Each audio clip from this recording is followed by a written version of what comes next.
welcome back to my channel. ரொம்ப நாள் கழிச்சு நம்ம வீடியோ பார்க்குறோம் நம்ம சேனலில். ஸோ இன்றைக்கி வீடியோவில் என்ன பார்க்க போகிறோன்னா, மார்னிங் குயிக்காக நீங்கள் ஆஃபீஸ் கிளம்புறீங்களோ, நீங்கள் வெளியே எங்கே கிளம்புனாலும் ஸோ குயிக்காக நம்ம 5 minutesல நம்ம கிட்ட இருக்க மேக்கப் திங்ஸ் மினிமம் திங்ஸோட எப்படி குயிக்காக ரெடி ஆகலாம் அப்படின்றத இன்றைக்கி வீடியோவில் பார்க்க போகிறேன். ஸோ வாங்க, நான் எப்படி ரெடி ஆகிறேன்றதை இன்றைக்கி வீடியோவில் நீங்கள் பார்க்க போகிறீங்க. வாங்க வீடியோக்குள்ளே போகலாம். ஸோ இந்த குயிக்கான மேக்கப் லுக் இப்போ ஸ்டார்ட் பண்ணுறோம். இதில் பார்த்திங்கன்னா ஃபஸ்ட்டு ஃபேஸ் மேக்கப் போகிறதுக்கு முன்னாடி ஃபஸ்ட்டு டெய்லி நமக்கு எப்படி கம்ஃபர்டபுளாக இருக்கோ அந்த மாதிரி நம்ம ஹேர் நம்ம கிளிப்பப் பண்ணிக்கணும். ஸோ நான் டெய்லி என்ன பண்ணுவேன்னு பார்த்தீங்கன்னா, டெய்லி இந்த மாதிரி முன்னாடி ஒரு சின்ன பார்ட்டிஷன் எடுத்து பஃப்க்கு நம்ம பண்ணுற மாதிரி முடி கொஞ்சம் எடுத்துக்கிட்டு அதில் கொஞ்சம் 2-3 டிக்டாக் பின் குத்திக்குவேன். ஸோ தட் முன்னாடி முடி டிஸ்டர்பன்ஸாக இருக்காது. எனக்கு இந்த ஹேர் ஸ்டைல் கம்ஃபர்டபுளாக இருக்கும் டெய்லி பண்ணுறதுக்கு. ஸோ இன்றைக்கி நான் ஹேர் வாஷ் பண்ணியிருக்கனால நான் பின்னல் போடலை.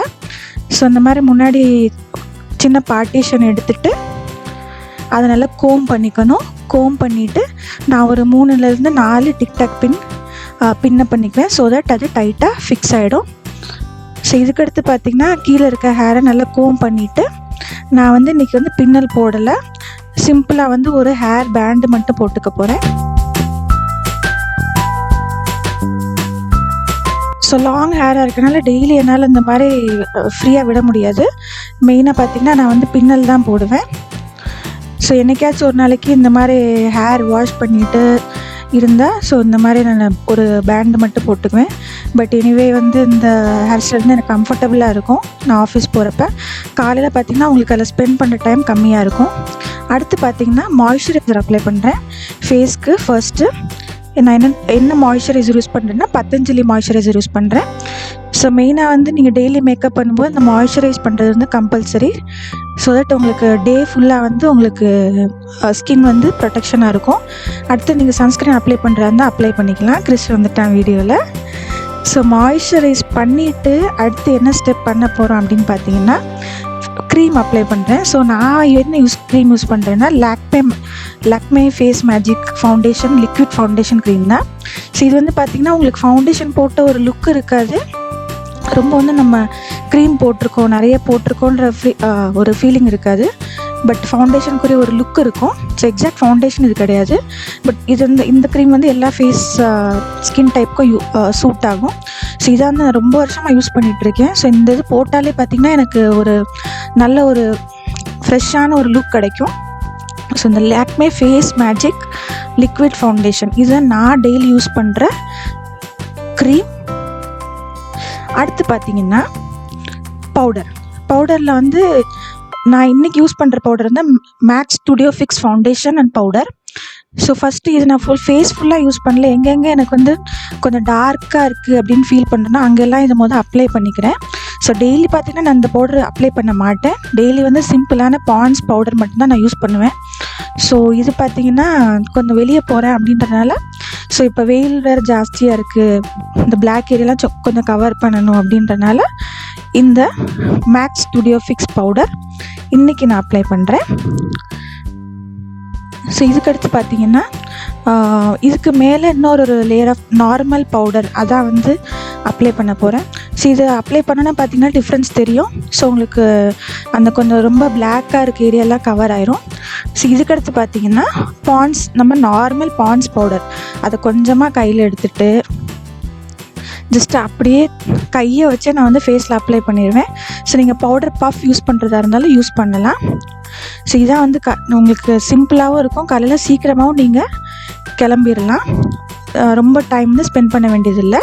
அடுத்து பார்த்திங்கன்னா ஐப்ரோஸ்க்கு நான் மிஸ் கிளேரோட ஐப்ரோ கேக் எடுத்துக்கிறேன். ஸோ இது பார்த்திங்கன்னா இதில் ஒரு ஸ்பூலி இருக்குது, ப்ரஷ் இருக்குது. ஸோ இந்த ஸ்பூலி வச்சு ஃபஸ்ட்டு ஐப்ரோ நான் ஜஸ்ட்டு ப்ரஷ் பண்ணிக்கிறேன், கோம் பண்ணிக்கலாம். ஸோ இதில் பார்த்திங்கன்னா உங்களுக்கு ப்ராப்பரான ஒரு ஷேப் கிடைக்கும். ஸோ என்னோடய ஐப்ரோ பார்த்திங்கன்னா ஒரு ரொம்ப திக்குன்னு சொல்ல முடியாது, கொஞ்சம் லைட்டாக தான் இருக்கும். ஸோ அந்த ப்ரஷ்ஷை வச்சு நான் கொஞ்சம் அதை அட்ஜஸ்ட் பண்ணிக்குவேன்.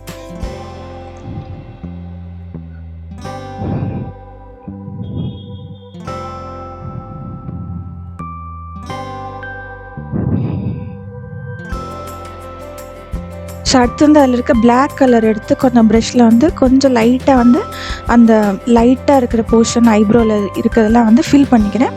ஸோ பார்த்திங்கன்னா இந்த க்ரீம் இந்த ஐப்ரோ இதில் மட்டும் நீங்கள் ஒன் டைம் ஒரு 200 to 300 rupees மட்டும் ஸ்பெண்ட் பண்ணால் போதும். அது உங்களுக்கு வந்து ஒரு 2 months வரைக்கும் தாராளமாக வரும். ஸோ இதுக்கடுத்து பார்த்திங்கன்னா பிந்தி. ஸோ எனக்கு இந்த சைஸ் பிந்தி வந்து டெய்லி கம்ஃபர்டபுளாக இருக்கும். இதை யூஸ் பண்ணிட்டேன் நான். இதுக்கடுத்து பார்த்திங்கன்னா ஐஸ்க்கு வந்து காஜல். ஸோ நான் யூஸ் பண்ணுறது என்னென்னா லாக்மே ஐகானிக் காஜல். ஸோ இது வந்து 150 rupeesலேயே உங்களுக்கு கிடைக்கும். நான் ரொம்ப வருஷமாக வந்து இந்த காஜல் தான் யூஸ் பண்ணிகிட்ருக்கேன். இது வந்து ஸ்மட்ஜ் ஆகாது. ஸோ நான் வந்து பார்த்திங்கன்னா ஃபுல் ஐக்கு அப்ளை பண்ணல, பாதி மட்டும் அப்ளை பண்ணுவேன். ஸோ இன்கேஸ் சில டைம் எனக்கு ரொம்ப ஹைலைட்டாக தெரியணும் அப்படின்னா ஃபுல்லாக அப்ளை பண்ணுவேன். அடுத்து பார்த்திங்கன்னா மஸ்காரா. இன்றைக்கி நான் போடலை. நான் யூஸ் பண்ணுறது வந்து மெபிலைன் கொலசல் மஸ்காரா. அடுத்து பார்த்திங்கன்னா லிப்பை வந்து மாய்ஸ்சரைஸ் பண்ணிக்கிறேன். இது ரொம்ப இம்பார்ட்டண்ட்டு, பிகாஸ் நம்ம அடிக்கடி ட்ரை ஆகும். ஸோ மாய்ஸ்சரைஸ் பண்ணிக்கோங்க. ஸோ அவ்வளோதான். இதுக்கடுத்து பார்த்திங்கன்னா ஸோ இதுதான் என்னோடய குட்டி கிட்டு. டெய்லி ஐட்டம்ஸ் எல்லாமே ஈஸியாக வந்து ஆக்சசபிள் பண்ணுறதுக்காக நான் அந்த மாதிரி எடுத்து வச்சுருக்கேன். ஸோ இதுக்கடுத்து அவ்வளோதான். நம்ம வந்து இயர்ரிங் மட்டும் போட்டுக்கிறோம். ஸோ இயர்ரிங் போட்டுட்டு அடுத்து நம்ம தேவையான மாஸ்க் போட்டுட்டு நம்ம என்ன வாட்ச்சு வளையல் இதெல்லாம் போட்டோம்னாலே போதும். ஸோ பார்த்திங்கன்னா குயிக்காக நம்ம மேக்கப் முடிஞ்சது. ஸோ வாட்ச் போட்டுக்கிறேன். அடுத்து நமக்கு இப்போ கம்பல்சரியாக போட வேண்டிய மாஸ்க் போட்டுக்கோங்க, சேஃபாக இருங்க. ஸோ மாஸ்க் போட்டாச்சு. ஸோ ஆஃபீஸ் போகிறதுக்கு நான் இப்போ ரெடி ஆகிட்டேன். குயிக்காக நம்ம மேக்கப் முடிச்சாச்சு. ஸோ நம்மளோட குயிக் மேக்கப் ரொட்டீன் முடிச்சாச்சு. நம்ம பார்த்திங்கன்னா நிறைய மேக்கப்லாம் ரொம்ப யூஸ் பண்ணல. ஸோ நீங்கள் குயிக்காக ஆஃபீஸ் கிளம்பணும், நீங்கள் ஸ்கூல் போகிறீங்கன்னா அப்படின்னாலும் மினிமம் திங்ஸோட நிறைய மேக்கப்லாம் இல்லாமல் மினிமமாக நம்ம பார்க்குறதுக்கு ஒரு குட் லுக்காகவும் இருக்கும், ஹோல்டே உங்களுக்கு ஃப்ரெஷ்ஷாகவும் இருக்கும். ஸோ பார்த்திங்கன்னா மினிமம் ஃபர்ஸ்ட் ஒரு மாய்ஸ்சரைசர் அப்ளை பண்ணியிருக்கோம். அதுக்கப்புறம் வந்து ஒரு ஃபேர்னஸ் க்ரீம், அதுக்கப்புறம் பார்த்திங்கன்னா நார்மலான பவுடர் தான் நான் யூஸ் பண்ணியிருக்கேன். அப்புறம் இன்றைக்கி வந்து நான் காஜல் மட்டும் போட்டிருக்கேன், ஐலைனர் போடலை. ஸோ அப்புறம் வந்து ஐப்ரோ வந்து லைட்டாக அந்த ஸ்பூலி வச்சு ஜஸ்ட் ப்ரெஷ் பண்ணியிருக்கேன். ஸோ இவ்வளோ தான் நான் வந்து இவ்வளோ தான் கிளம்புவேன். ஸோ அடுத்து வந்து நீங்கள் லிப் வந்து மாய்ஸ்சரைஸ் பண்ணிக்கலாம். ஸோ இப்படி நீங்கள் கிளம்புனீங்கன்னா காலையில் கண்டிப்பாக சொல்கிறேன் 5 நிமிஷத்தில் நீங்கள் ஈஸியாக ஆஃபீஸ்க்கு இல்லை வெளியே எங்கே போகிறீங்கனாலும் பார்த்தீங்கன்னா சிம்பிளாக நீங்கள் கிளம்பிடலாம். ஸோ இது வந்து ஒரு டிப் நான் என்ன ஃபாலோ பண்ணுறது சட்டுன்னு கிளம்புறதுக்கு. ஸோ அந்த வீடியோ உங்களுக்கு யூஸ்ஃபுல்லாக இருக்கும்னு நம்புகிறேன். இன்னொரு வீடியோவில் உங்களை நான் சந்திக்கிறேன். அது வரைக்கும் சேனலில் இருக்க வீடியோஸ் பாருங்கள். பிடிச்சிருந்தால் லைக் பண்ணுறாங்க லைக் பண்ணிக்கலாம். மறக்காமல் அந்த சப்ஸ்கிரைப் பட்டனை கிளிக் பண்ணிக்கோங்க. மறக்காமல் அந்த பெல் ஐக்கானை கிளிக் பண்ணிக்கோங்க. இன்னொரு இன்ட்ரெஸ்டிங்கான வீடியோவில் உங்களை நாங்கள் சந்திக்கிறோம். பாய்.